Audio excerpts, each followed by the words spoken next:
Okay, people, let's talk about Mark Roth, the greatest bowler to ever come out of Brooklyn. Oh, come on. For that matter, one of the greatest bowlers that ever bowled the game, period, no matter where. PBA Tour, action, here, there, Ashmash, you name it. As a matter of fact, at one time in the 70s, mid 70s, or well, 77, 78, 79, right when he was in his prime, he did something that to me is unbelievable. He made the TV finals like 17 times in a row. I mean, come on, 17 times in a row? Well, anyway, the first time I ever saw Mark Bowl was at Evan M. I walked in one day, didn't know who he was, and there was a match game going over on the end lanes on the left side, 15 and 16. Go over and I see this guy with this powerhouse of a ball. I mean, at the time, I don't think I ever saw a ball that was more powerful. And it was a young kid. I mean, he was about probably 16, maybe 17 years old at the time and just blowing the pins away. And at M&M, that's not easy to do. M is not an easy house. It's a good, legitimate house, but you got to hit him to get him. And let me tell you something. Mark Roth was hitting them.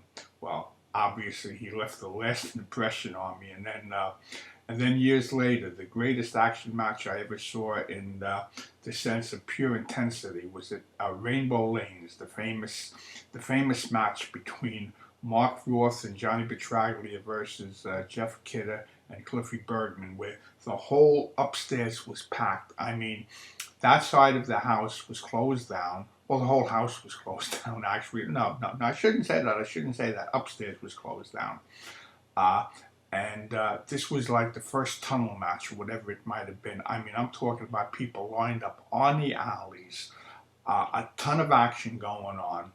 Everybody in Rainbow, of course, betting on their team, Roth and Petraglia, and Bill Daly comes in and just covers the house. Unbelievable, unbelievable. But I got stories about that. So anyway, this is my first and second impression of Mark Roth. Unbelievable bowler. Best out of Brooklyn, one of the best in the world, period. I think, as a matter of fact, he had an effect on the PBA Tour.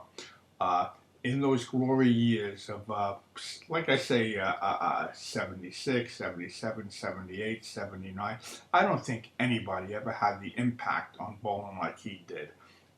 Not the great Earl Anthony after him, and I just don't think anybody did. I mean, he just was blowing everybody away. He was like a storm coming in. No personality, but then again, Earl Anthony didn't have a personality. A few of the greats didn't, but his whole personality was on the lanes. Yeah, your eyes, you were riveted on him. You couldn't get over what you were saying. AC Butch, over and out.